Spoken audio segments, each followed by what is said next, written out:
For shipwrecked treasure hunters, it's a game of patience and persistence, and being in the right spot at the right time. Deep down on the bottom of the Baltic Sea near Sweden, a team of salvage experts may have hit the jackpot. The trouble is, so far, this bounty can't be explained.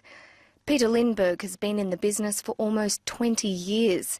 This vintage champagne hauled from a century-old wreck, one of his sweetest successes, until, that is, the commercial diver stumbled upon an incredible find. We had been out for 9 days, and well, we were quite tired, and we were on our way home, but we made a final run with the sonar fish, and suddenly this thing turned up, and well, my first reaction was to tell the guys that, hey, we have a UFO here on the bottom.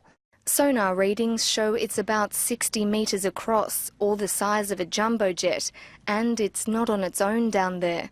The Ocean Explorer team also found another smaller disc-shaped object nearby. Both show a rigid tail or drag marks more than 400 metres long. Their size and distinctive shape are generating some peculiar theories. Could this be the Star Wars Millennium Falcon, a plug to an inner world, or a marine version of Stonehenge? There has been discussions about Russian warships that were around, that they built in the end of the 1800s, but they are smaller, only about 30 meters across, and they weren't in the Baltic as well. Of course, it can be something else from a ship or wreck, but still, it's quite big. Yeah, you have the disturbances from the waves. The head of archaeology at Sweden's Maritime Museums says this type of imaging, called a side-scan sonar, doesn't always reflect what's actually on the sea floor. Varying temperature and wave conditions can result in anomalies on the images. But the intriguing dimensions of this picture are capturing his attention. It's definitely something, at least. I'm not sure that you will see very much when you go down. If it's a more natural geological formation, it might be that it's hard to see. The sediments in the area are very loose. The side-scan sonar tool sometimes goes down a little bit in soft sediments. But I'm excited. It's going to be interesting to see what it is. Andreas Olsson, who doesn't agree with treasure hunting and selling historical artefacts for profit, says the Baltic offers ideal conditions for preservation, with low salinity and no wood-boring organisms. It's helped protect many of Sweden's prized wrecks, including the 17th century warship Vasa.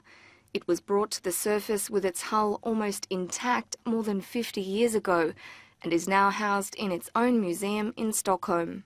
Right now, we know about approximately about 20,000 objects, mostly shipwrecks, in the Baltic Sea, a total. But I think we have at least 100,000. There's a lot of areas we haven't really seen anything, and many shipwrecks are also hidden under the seabed. So it's for an archaeologist, I think the Baltic Sea is like a shipwreck laboratory, the best in the world. One glittering rival is the North Atlantic, where a top salvage company has struck gold, or silver to be exact, twice. Odyssey Marine recently found 2 wartime shipwrecks off the coast of Ireland. On board could be hundreds of tons of silver. The American team, just like the Swedish crew, are waiting for calmer waters beginning in May to see if their discoveries will be all that they imagined. Peter Lindberg is even preparing a submarine for tourists and private investors for a closer look at what really lies beneath. Brooke Bowman, CNN, London.